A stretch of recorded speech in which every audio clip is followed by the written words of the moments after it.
Okay, everyone see the screen? Are we good? Yep. All right, so I'm just going to fly through this. I basically took an hour presentation that I was doing in another conference and kind of condensed it down. So we'll just go fly through it. I'm not going to go through all of the slides. There's too many slides here. And so I put some in the appendix. And if you'd like to have this deck, we can set it up. You can message me or Taylor or whoever, and we'll get it out to you. So really quick, I'm the VP of Marketing over at Tab Bank. We're a digital online bank. We actually spun out of the Flying J truck stops to help service truck drivers originally. And then now we're just in that fintech and digital banking world.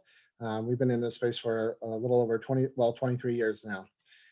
Prior to Tab Bank, done a lot of different campaigns, right? I worked at an ad agency, worked with a lot of different companies, used to work at KSL here locally, worked on campaigns with Nintendo, Forbes contributors, and other stuff like that. So my background is pretty wide and varied, and there's a lot of the B2B work, especially at the agency that we worked with a lot of B2B companies and helping them grow and scale. And so there's a lot of lessons kind of learned in what we were trying to do. So one of the case studies that we're going to use here is our ABL pipeline, which is a loan product here at Tab Bank. And so our ABL pipeline in 2019, when I first got here, it was around 20 million. And we've been able to grow that from 20 million to over 200 million in about 12 months. TMS, our treasury management service, has also grown 700% year over year. And so we're going to kind of walk through some of the things that have worked with other B2B companies, some mental models and frameworks that we applied here at Tab Bank, and that's helped us to find this kind of tremendous growth. Now, having said this, one of the things that I wanted to kind of talk through is, obviously we can't go through everything and we can't go through all of the nitty gritty. My point here is, this is not the only way to do this. It's just simply to provide a framework for you to kind of look at and maybe generate your own framework, or you can take bits and pieces of this and create something that works for your company or the business that you're trying to work through. So the two primary models and frameworks that I go through is Brian Balford's product modeling framework, as well as Clayton Christensen's assumption-based testing model. We're first going to kind of dive into the testing model. We'll get into the product modeling later on. So when we're talking about B2B marketing, like there's just three things that are kind of table stakes, right? At least in my view, right? These are the three things that like you really need to know and understand to help your B2B marketing not only grow, but also scale or grow at scale, right? And so one is understanding user psychology, both as the individual, those individuals you are marketing to, as well as business culture, right? Like the psychology around the business that the individual exists in, because that's part of their world as well. And so you need to be able to understand that user psychology. Quantitative models, right? So these are models that allow you to take past data and forecast future results. This is really one of the things that helps you really create rigor around your experiments that you run as a B2B marketer, and helps you to build upon your learning and grow quickly as you refine and build out your quantitative models. And then lastly, obviously, insights and speed insights, which is taking the qualitative and quantitative data that you have and applying your intuition and your experience and taking that information and then being able to reinvest that information into the business so that you can continue that growth pattern. So for a lot of startups and in the entrepreneurial space, like they understand this general concept of whenever you're starting something new, whether it be a business or a campaign or whatever, you're starting from an area of high assumption, right? And your goal is to shift that over into high knowledge. And typically we do this through experimentation, but you can do this in a lot of different ways. And so when we talk about this assumption testing model, it is not that difficult, right? Like what I'm asking, like what we need to do here is not like a difficult thing to do, but literally nobody really does this. Like we do it in our heads, but we don't document it. We don't put any kind of testing rigor around this. And so with the assumption testing model, so this is one that I actually created for Tab Bank when we first started to go into these ABL customers. And the idea is you just list out all of the key assumptions that you're making about the customers, who they are, what's important to them, messaging, things that they might be afraid of, things that might stop them from pulling the trigger, channels, etc. And then on the right-hand side, you'll see you have a confidence column and then an importance column. And confidence is how confident are we that this assumption is actually the case? Like this is actually true. Do we have data? Do we have other external evidence that shows that this assumption is actually true? And then importance is business impact. Like how important is it for us to understand this assumption and be correct in it? And so like, for example, the very first one, it says the primary decision maker we should be targeting is the owner of the business. Like it's really, really important because obviously we need to understand like who are the customers that we ought to be targeting from a marketing standpoint. But when we were looking at data, almost everything that we were looking at was anecdotal. And this was a key assumption that turned out to be somewhat true, but mostly wrong.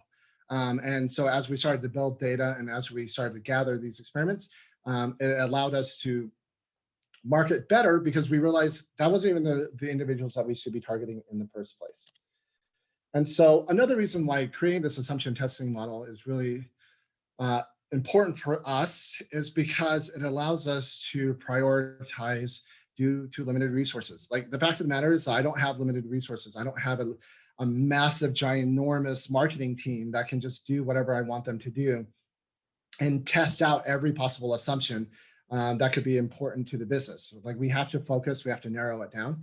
And so by creating this assumption checklist right here, what this allows us to do is it allows us to create a testing schedule, right? It allows us to triage, like which experiments go first, which are the first things that we need to tackle first and understand.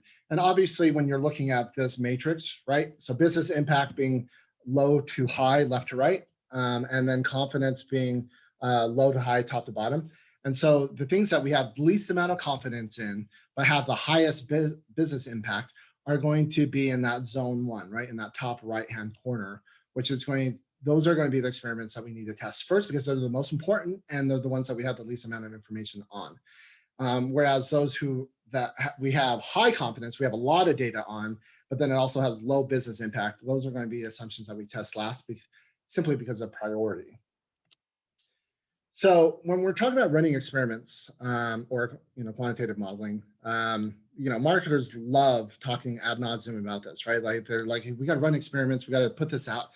One of my favorite quotes, right? It's like you keep on using that word, but like I don't think it means what you think it means. And I rarely see experiments set up correctly, especially in the marketing departments. And so in a previous life, for those who don't know, I actually was a cardiovascular genetic researcher, and that's what I used to do in a former life. And one of the superpowers, if you will, that I gathered from my time as a researcher was learning how to set up proper experiment design. And that's one of the things that I've taken from that world and brought into the marketing world. And so as we're looking through frameworks, like, again, it's not that hard, but yet no one really does this very well. So one of the classic frameworks, right, is just simply using the scientific method. And so we have this hypothesis-driven rapid experimentation model, which is basically the scientific method. Most people ask questions, they do the research. Where they fail at is constructing a hypothesis, right, and testing that hypothesis. They'll analyze results and draw conclusions, but then the last thing that they don't do is they don't build upon their learnings. And so for most experiments, when they create it and design it, their default hypothesis basically becomes like, let's just see what happens. The problem with that, if that's your hypothesis, the problem with that is like, you'll always see what happens, but you don't necessarily learn from it. Like you're not able to build upon it. And the other thing that marketers do is they run experiments, they gather results, they make a conclusion, whether good or bad, but then they create a whole nother experiment that has nothing to do with the initial experiment. And so what this ends up becoming is a shotgun approach. So 6 months, a year, 2 years into your campaigns, like you're not that much farther along than you were originally because you didn't build upon those learnings. So the conclusions and the analysis that comes out of that experiment should lead to new questions that are relevant for your next experiment that ties into your previous experiment. So that 6 months down into the campaign, you're not only are you further along, but you just have a much richer and deeper understanding of the customers that you're working with. So one thing, if you're not documenting, you're doing this wrong, right? So this is starting from basic stuff, right? Like convenient, like messaging, like what messaging is resonating with our customers, what's working well. And so this is just an example of some of the documentation of like when we were trying to test like what type of messaging is going to resonate with this individual or these groups, we started to notice these clusters. And one of the things that, as you're doing your experiments, you're looking for clusters and you're looking for outliers that help, that ultimately will help you gain those insights that you're trying to look for. Again, this is continuing, right? So like, as you start with this, like the simple messaging, you start to build out affinity audiences, right? You start to build out likes, like what are the things that they also do in addition to, searching out or researching, business keywords or terms, like convenience store shoppers, avid business news readers. And then all of a sudden, like, this is what everybody wants, right? Like everybody wants these like awesome data plots, right? They want these awesome, persona graphs, and they want these data clusters, which is awesome. And if you want to ask me a little bit more, we can kind of walk through the details. So these are our actual details about these ABL brokers and data points. They want all of this super awesome, insightful things, but that lead to us creating these deep, rich customer personas and helping us to have a deep understanding of who these individuals are. Because once you do that, marketing to these individuals becomes wildly more easier, right? But they're not willing to do these simple things, right? So going way back here, right? Like these things, documenting it, doing this basic scientific method leads to this, which ultimately leads to creating these very well thought out personas. But they don't do the simple things of documenting, kind of these boring analysis when it comes to simple banners, right? So this is some of the kind of the banner informations, as we were running these experiments, what worked, what didn't work, why did it work, what were the learnings, and then what are the action items? What can we implement now? And then what can we, based on the learnings, what are the new questions that are being asked and generated as we're going through this? And then going really quick to Taylor's question on the best ways to identify metrics to document or identify signals in the data. Ultimately, what you end up doing is you end up kind of looking for outliers, and you're looking for lead measures, right? And so you have lead and lag measures, and initially you don't know what they are, right? Especially when you're starting out. You can take a guess, you build upon like your intuition, and we'll talk about that in a second, but you're trying to build out like what actually does matter. Like what are the metrics that are going to be lead indicators that help us understand or say, okay, understanding this is like really, really important, because no matter how we change this metric, it ends up, building out the growth or helping us double down on this customer persona. So originally, you don't, but when we were kind of talking about like what you're initially looking for are clusters, and you're looking for outliers, because those are going to be typically your areas of growth. Whoops, sorry. I'm going to kind of fly through this really quick and then again, if you have questions, we can kind of walk through this. But when it comes to this product modeling, like these frameworks, like especially in the startup world, like we hear ad nauseum, this product market fit, which is actually true. And like, obviously it's true, it's really important, but like we neglect all of these other components that are equally as important to building a growth model or a growth business, right? A business that scales and grows. And for sake of time, we're going to focus on this product channel fit. And products are built to fit channels, not the other way around. Like you can't change the channels.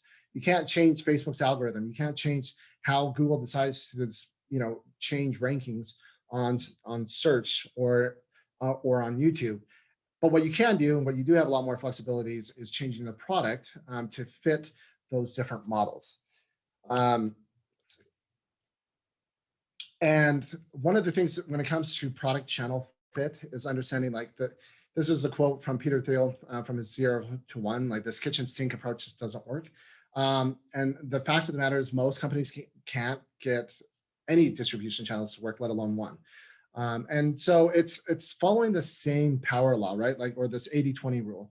And that 80% of your revenue, especially for new startups, most of your revenue is generated from a single channel.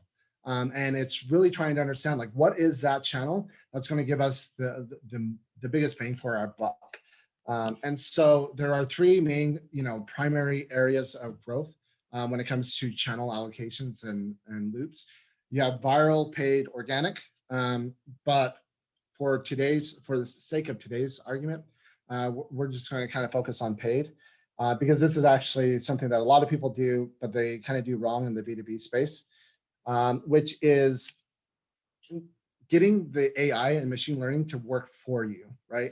And so for e-commerce, this works really, really well because your point from exposure to decision-making is typically short. You have really, really short sales cycles and your activation barrier is actually typically low. And so for e-commerce, like Facebook ads work really, really well because it's easy to get enough data points and touch points in order for the machine learning to build upon it and grow quickly and optimize the campaigns well. But for B2B companies, like you typically just don't have enough data points or conversion or sales, especially if you're doing enterprise sales, that really are of enough value for the machine learning to really take effect and help you optimize it. And so the way that you work around this is actually you just break it down, right? You create your custom conversions, and what you end up doing is just creating arbitrary values simply to give the machine learning enough data points to optimize towards first, and then you go downstream. And again, we can go into a little bit more depth on this later.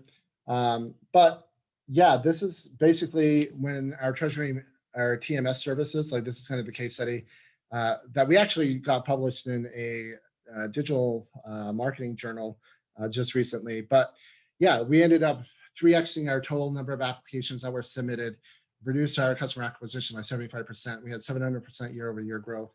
And we were able to see a lot of phenomenal results when it comes to the TMS services. And ultimately what you're trying to do is you're taking the qualitative, quantitative, and intuition, and you're trying to marry that, right? And that's ultimately where your insights come from.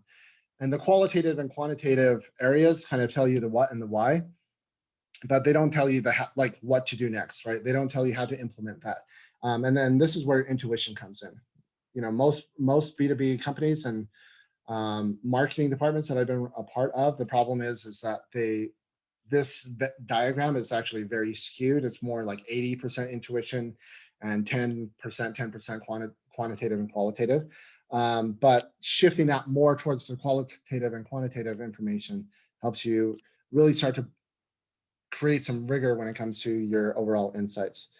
So some little takeaways, obviously just remembering to, obviously just remembering like the key thing is that you need to understand user psychology, having some kind of model that you can kind of quantify, and then having a process that helps generate those insights. However you go about doing that. I just presented some examples today, but however you do that, those are the three things you have to hit. Identifying key assumptions and ranking them so that you can help prioritize which experiments you need to run and create a testing schedule. And then products are built for channels, not the other way around. So yeah, sorry, that was a lot. And like I said, there's a lot more stuff here that it's kind of in the appendix. If you want to take a look at it, you can, but don't have enough time for that. So I will. John, that was awesome. Thanks for going through that. I'd say just if you don't mind taking some questions, you can either throw your questions in the chat or just unmute yourself. It's a pretty low-key group, so feel free to just pummel John with some questions while we've got him.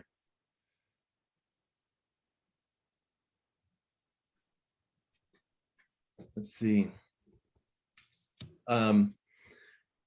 one of the questions that I had, John, was around those metrics. Yeah. And you showed like an outcome of what you want to see. It was what people don't like to do when they're running a test. How are you? Do you have any types of templates or like a framework to think about how best to document those learnings? Yeah. So, well, first of all, it's just how, even regardless of how messy it is or how whatever it looks like, you just need to do it somehow, right? Whether if you're just throwing it into a Word doc or Excel, like just finding a way that works for you.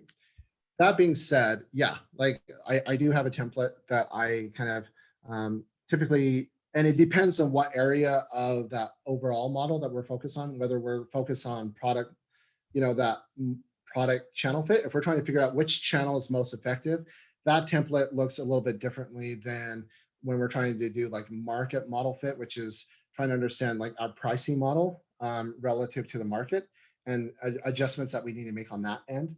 And so depending on those four kind of fits, I have different kind of templates that I can share if anyone wants. You can take it with a grain of salt. Like it's just what I use, but like you can, feel free to use that. But yes, to answer your question, yes, I do. And the one thing is those are always our initial templates, but they always change. So that's what I was kind of referring to. This is where we start with, but then as we start gathering information and gathering data, it turns out like, okay, well, 80% of this is actually irrelevant. Like it doesn't do us any good. Like it's not really giving us insights. So I just get rid of that and then only focus on the metrics that really, or maybe there's new metrics that we add to it that's product specific based on new things. Whenever you have a new channel, right? Like a new creation, like, something relatively speaking like TikTok, it's like an emerging channel, it's a growing channel. So you have different dynamics. And so you have to account different metrics that may or may not be relevant. But you have to start somewhere. And so that's the template that I start. And then you optimize as you go forward. You start to find out really quickly what metrics are important. That helps drives the bottom line and those that don't matter at all. And you just get rid of them. Awesome.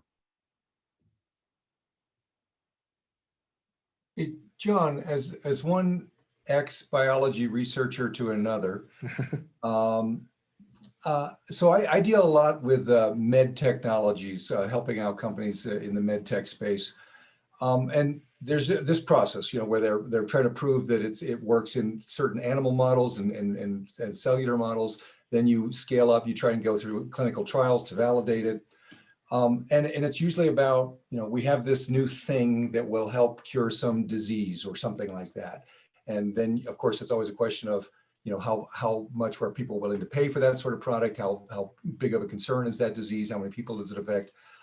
But I always wonder, when I'm in that process of the psychology of the buyer, how relevant in these tech fields is the psychology of the buyer really an issue? Do you see that as more of an issue with the customer, or when you're talking about tech space buyers, is psychology still a relevant issue?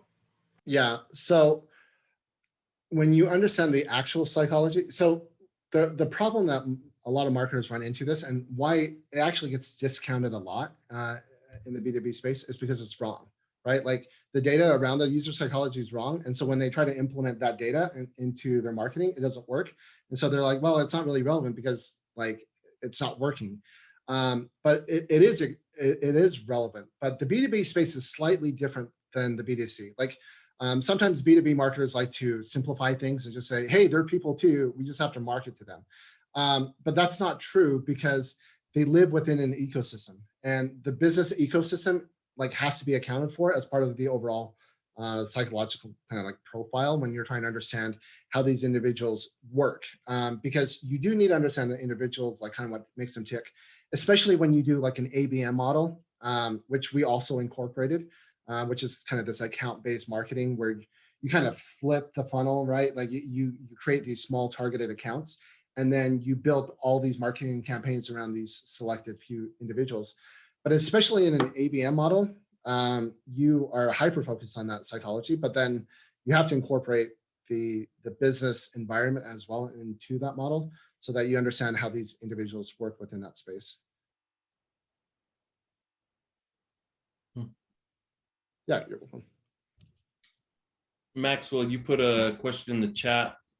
I don't know if you want to unmute and go ahead, John. Well, I was just going to answer his question. I mean, unless there's things he wants to add to that. But I think it's no, yeah, it was just sensitive to like how much can you do with limited resources, and your comment earlier made my ears perk up. So just curious, you know, what was that team size, and if you do need to prioritize, this is a huge mountain to climb. So where do you put your first spike in the ground? Yeah, which is usually the case. More often than not, is you have like, and that's the one thing, especially. I mean, this is just in marketing in general, right? B2B or B2C, is like you have to work within the constraints that you have, and whether that be budget constraints, whether that be team size, resources, regardless. And so, like for my team, we have myself and 3 other people, right? So there's only 4 of us total in our marketing team. And one of the biggest problems when I first came at Tab is marketing was a fulfillment center, right? Like we were not part of strategy. Like basically it was like, hey, marketing, like print us some brochures. Hey, marketing, we need you to get our event ready. Like it was just like, do these things that we want you to do for them, like without any thought. And so what we ended up having to do is, again, like even now, right? Like I have this massive hill and there's always something more, right? And even when we have these huge wins, like you're excited and you present to the board and the board's like, good job, but like, what about all of this other stuff? It's like, I'll get there, right? Like I have a team of 4, like there's 4 of us, like there's only so much that we can do. But that being said, like that pressure is always going to be there. So like, you really do have to find as quickly as possible the things that are going to give you the biggest win. Right. So some of the things that we're able to add to our resources now because of the initial wins that we've had when we first started out. So when I first came here, I've only been here for 2 years. But when I first came here, that was like the number one priority. Like what one project, what one thing, what one campaign can we do that will help us validate everything else? Because when I first came here, it was a team of 3. Right. So we were even a smaller team. And knowing that, I knew that a lot of things were going to fall, right? Like that we're going to miss on maybe, email campaigns or some of our other products. But I was like, we need a big win so that we can demonstrate the value that marketing can be so that we can add new resources to it. And despite the external pressure, because everybody wants you to do everything, you have to kind of pick and choose and say, like, to us, after you kind of brainstorm, talk to other stakeholders, what one thing is going to give us like the biggest bang for our buck? That's revenue generating. Because if it's revenue generating, it's much easier to make the business case to expand those resources, which is what we've done and what we're going to be doing again. But I wish there was an easy answer, just like tackle this. But you're looking for what's going to give you the biggest bang for your buck. Ideally, what's the lowest hanging fruit that gives you that, and then make sure it's revenue generating. Because when you're first starting out, there's a million things. Like I always like to say, marketers don't starve, we drown. Like we just have too many things to do, and so you have to pick and choose like what's going to give you those resources. Very cool. Thanks, John. I have one more question before maybe we wrap up, and it probably could be a quick one. Are there tools that you use that are better geared toward B2B marketing? We've talked about, like in previous sessions, we've talked about more consumer facing tools, whether they're automation tools or whatever. Are there tools that you use that have been helpful in your work? Yes. So I mean, there's always like your MarTech that like helps you do these things a lot quicker and faster, like having some type of CRM or kind of like a HubSpot or email campaign that provider that can help you work through this. But one of the things that I actually, these tech areas are like really good. I mean, and they're nice and they're helpful with some of these tools. But what I would actually say more than any of the tech, because what ends up happening, like for most marketers that I've seen, is we keep on trying to find the tool to help us answer these questions, to help us better see it, but like we don't understand the underlying premise. And so instead of a tool, what I actually highly recommend to everybody is like, legitimate, like there's a course on Udemy that like I just always market, which is basic statistics and understanding those. Because if you can understand that, then all of a sudden these tools are relevant, right? Whether it become, like one thing that helps us from a content creation is called Uberflip, right? But a lot of these tech stacks like end up costing money, which a lot of people just don't have the resources and time. But if you can understand the basic statistics, like your basic dashboards and your analytics are actually, you can usually do it just by yourself without having to spend a lot of money on MarTech. But if, I could give you a whole list of different things if you want to look at like what our tech stack is, because we do have I would say a fairly robust tech stack that allows us to do a lot of different things. So. Very cool. That's helpful. I guess I should have understood that you were going to say basic statistics coming from a research background. Yeah, well, I can't tell you how many times that like, we're in a presentation either with an agency or in another company, they present the information and like marketers are like, that's awesome, that's really cool, but like I don't know what to do with it. Like I don't know what that next step means, right? And when you start to understand, and like as like a base level of understanding of statistics, then like all of a sudden you start to understand what's relevant or what's not. And when we're talking about optimizing towards big impact, like you start to understand that better because you can see what the numbers actually mean. So. Very cool. John, thanks so much. This was super helpful. Is there anything that our group could do to help you in your job? Not off the top of my head, but I will continue to be coming back here. So if there is, you could, I'll ask at that time. And then I also just shared my email address. And so if anybody wants some of those templates and other things, I can kind of share those resources to you as well. Very cool.